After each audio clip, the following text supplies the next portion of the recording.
मूल शोधन क्रिया से अभिप्राय है अपने शरीर के मूल भाग की सफाई करना या उसको सुरक्षा प्रदान करवाना। इस क्रिया का प्रभाव हमारे शरीर के अंदर उपस्थित पंच प्राणों में से या पंच वायु प्राण अपान समान उदान व्यान में से अपान वायु के ऊपर पड़ता है।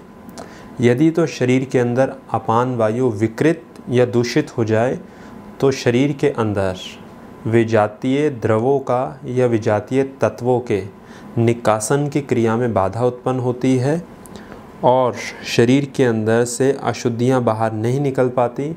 कब्ज़ और वायु विकार जैसी समस्याएं उत्पन्न शरीर के अंदर होने लग जाती हैं। अब सबसे पहले हम चर्चा करते हैं इस क्रिया की विधि के संदर्भ में, उसके बाद अन्य बातों के संबंध में चर्चा की जाएगी। इसके अभ्यास के लिए आपको हल्दी की जड़ की आवश्यकता होती है। ग्रंथों के अनुसार हल्दी की जड़ की प्रयोग करने का निर्देश दिया गया है। हल्दी की जड़ को ले लेना है, उसको छील लेना है, ऊपर से उसकी परत को या छिलके को उतार देना है। हल्दी की जड़ की मोटाई अनामिका उंगली के समान होनी चाहिए। अनामिका उंगली अर्थ रिंग फिंगर, हाथ की जो तीसरी उंगली है यह वाली उंगली, इसके बराबर हल्दी की जड़ की मोटाई होनी चाहिए और इसी के बराबर उसकी लंबाई होनी चाहिए, लगभग। हल्दी की जड़ को ले लेना है इस आकृति की, इतनी मोटाई इतनी लंबाई अनामिका उंगली के समान।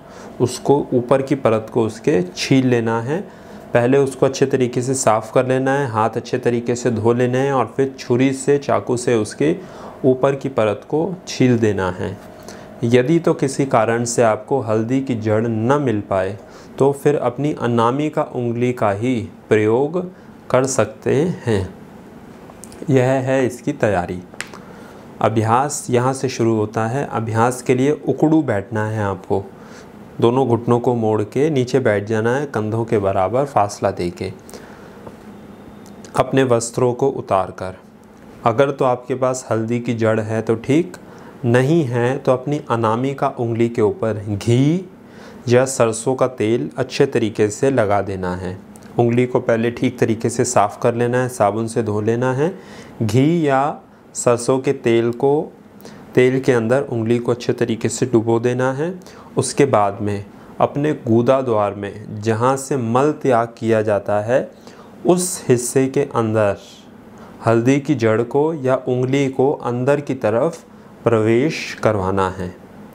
अब अगर तो आपके पास हल्दी की जड़ है तो उसको लगभग 2 से 3-4 इंच तक अंदर की तरफ डालकर उसको वहीं पर छोड़ देना है लगभग 5 मिनट के लिए, जिससे कि वह हल्दी के अंदर जो रस है वह पूरा गूदा द्वार के अंदर फैल जाए और अपने औषधीय गुणों का प्रभाव मूल भाग में दिखा पाए।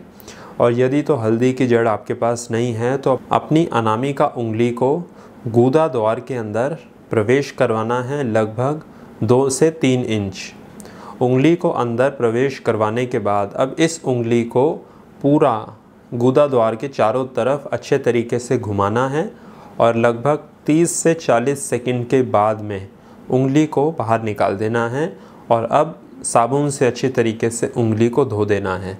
फिर दोबारा से घी या सरसों का तेल उंगली के ऊपर लगाना है और दोबारा से इस क्रिया को दोहराना है। ऐसा लगभग 3 से लेकर 5 बार तक करेंगे। और यदि तो हल्दी की जड़ है तो केवल एक ही बार उसको 5 मिनट के लिए अंदर डालकर छोड़ देंगे, फिर उसके बाद उसको धीरे धीरे बाहर खींच देंगे। यह है इसकी पूरी क्रिया। यह हो जाने के बाद अब आपको अपने गूदा द्वार की अच्छे तरीके से सफाई करनी है और सफाई के लिए आपको थोड़े ठंडे पानी की आवश्यकता होगी। एक पात्र में ठंडा पानी ले लें और गूदा द्वार को बाहर से अच्छे तरीके से उस पानी से साफ़ कर लें। अगर तो उंगली का प्रयोग कर रहे हैं तो ध्यान रखें कि आपके नाखून अच्छे तरीके से कटे हुए हों। अनामिका उंगली का विशेष रूप से नाखून ठीक प्रकार से कटा हुआ हो। अभ्यास के बाद हाथ को अच्छे तरीके से धोएं जिससे कोई संक्रमण होने की संभावना न रहे।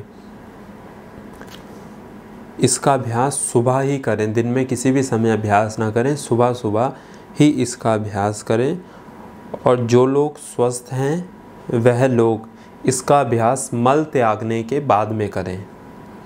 जिन लोगों को कब्ज़ या बवासीर की समस्या हो वह पहले इसका अभ्यास करें मल त्यागने से, या जब मल त्याग नहीं हो रहा है। परंतु जो लोग स्वस्थ हैं और अपने स्वास्थ्य को बनाए रखने के लिए अभ्यास कर रहे हैं, उनको हफ्ते में, सप्ताह में सिर्फ एक बार इसका अभ्यास करना है और मल त्यागने के बाद इसका अभ्यास करना है।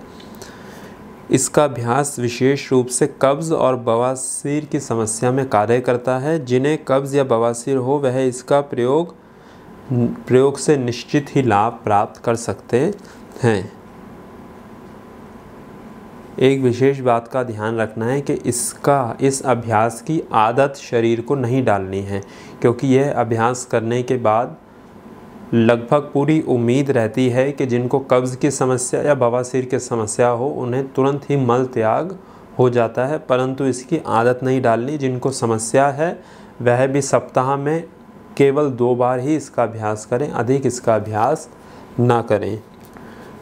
योग ग्रंथों के अनुसार कब्ज़ और बवासीर का यह अंतिम इलाज है। यदि तो इससे भी लाभ नहीं हो रहा तो अब उम्मीद है कि आने वाली या और कोई चिकित्सा शरीर के ऊपर प्रभाव इतना ज़्यादा नहीं दिखा पाएगी। यह योग ग्रंथों के अनुसार या योग थेरेपी के अनुसार अंतिम इलाज है कब्ज़ या बवासीर की समस्या का।